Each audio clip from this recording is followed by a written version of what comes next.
Mix fried rice তো অনেক খেয়েছো, কিন্তু মিক্স বিরিয়ানি কখনো খেয়েছো?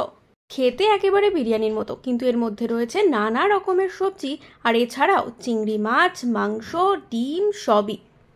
চলো আর সময় নষ্ট না করে ঝটপট দেখে নিই আজকের এই রেসিপি। প্রথমেই আমরা ভাতটা করে নেব। তার জন্য জলটা ফুটে গেলে জলে দিয়ে দিতে হবে গোটা গরম মশলা। এখানে আমরা ব্যবহার করছি ছোট এলাচ, লবঙ্গ, দারচিনি, জায়ফল, জয়িত্রী, তেজপাতা এবং গোলমরিচ। তারপরে দিয়ে দেব জলে ভিজিয়ে রাখা চাল। এবার এর মধ্যে দিয়ে দেব সামান্য নুন। যাতে চালটা লেগে না যায় তাই জন্য এর মধ্যে দিয়ে দিতে হবে সামান্য সাদা তেল। ভাতটা হতে হতেই অন্যদিকে আমরা সব সবজিগুলো ভেজে নেব।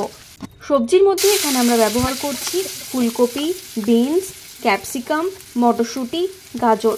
আমরা এখানে সবজিগুলো ভাজার জন্য সাদা তেল ব্যবহার করছি, আপনারা চাইলে ঘি বা বাটার দিয়েও সবজিগুলো ভেজে নিতে পারেন।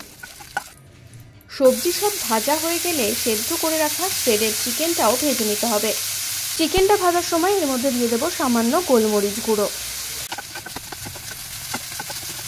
এবার ডিম ভালো করে ফেটিয়ে নিয়ে সেটাকে ভেজে নিতে হবে। ডিম ভাজার সময়ও এর মধ্যে দিয়ে দেবো গোলমরিচের গুঁড়ো। এবার এর মধ্যে আরও কিছুটা তেল দিয়ে তারপরে দিয়ে দেবো নুন হলুদ মাখিয়ে রাখা চিংড়ি মাছগুলো। চিংড়ি মাছটাও হালকা ভেজে তুলে নেব।